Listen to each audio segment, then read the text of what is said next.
Gente, hoje eu vou fazer chutney de coentro. Adoro. Amor, adora coentro!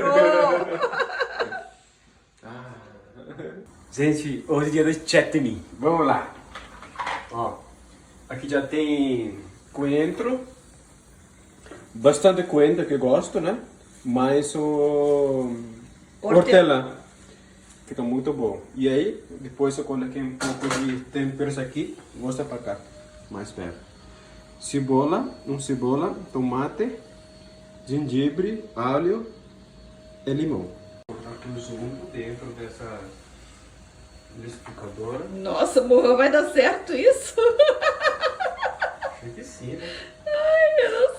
Eu sei que vocês não gostam do coentro, né? Mas eu vou comer sozinho. A Beca também não gosta, né? Eu não gosto muito de coentro. Tomatinho, tudo mistura aqui. Olha lá. Quem gosta de coentro já tem uma delícia, né? Indiano adora coentro. Limão. Meio limão só, amor? Eu acho que esse é o suficiente. Eu coloco mais uma metade.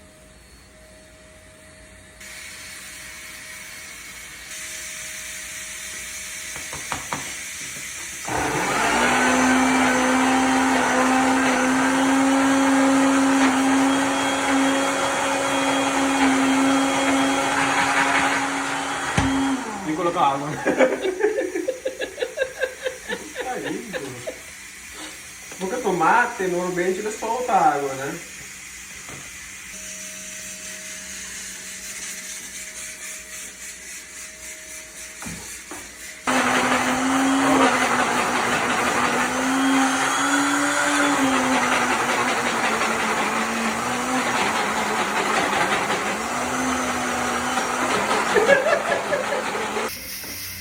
Uma coisa que não coloquei é o green chili, né? Pimenta verde, que não tem no achei.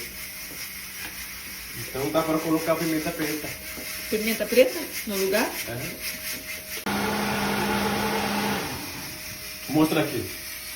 Deixa eu ver como ficou. Ficou um pouquinho de mais líquido, bem pouquinho. Dava para colocar um pouco de menos água. E agora come como, amor?